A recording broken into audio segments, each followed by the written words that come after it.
this movie might not have happened without a chance meeting between Gaston Leroux and Carl Laemmle. Hello friends, today on Monster Movie Madhouse, we're talking about 1925's The Phantom of the Opera. As always, make sure to give me a follow so you can learn more about your favorite on-screen monsters. Let's get into it. In 1922, Carl Laemmle took a trip to Paris, and he had a chance meeting with author Gaston Leroux. Laemmle mentioned to Leroux how much he marveled the Paris Opera House, and Leroux gave him a copy of his 1910 novel, The Phantom of the Opera.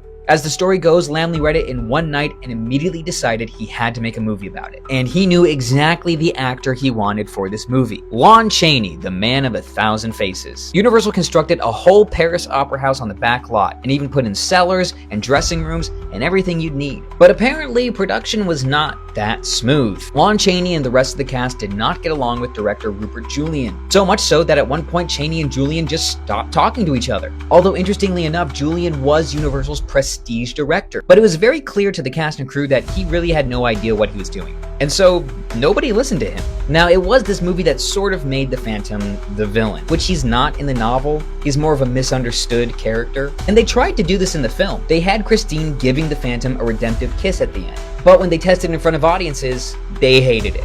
Like, absolutely hated it. So the studio essentially decided, let's keep him evil. And they actually had to go back and reshoot a lot of the movie. They added more about Christine's love life and made it more of a romantic comedy than a suspense thriller. And wouldn't you know it, that did not test well either. And they basically put back in a lot of what they had cut out from the second version.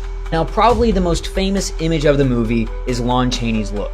And like his other characters, he designed it himself. He stuffed wadding inside his cheeks, used his skull cap to raise his forehead, put in fake rotted teeth, he glued his ears to his head, and put wires in his nose. That's pretty gruesome stuff, but it was extremely effective.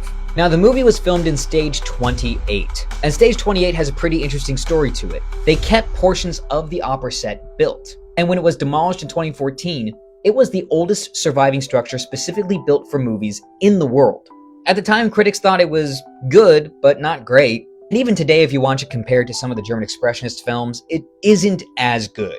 But what really drives it is Lon Chaney's performance. Not just the makeup, but his physical performance is still pretty frightening today. And of course, the movie has achieved legendary status in the horror genre.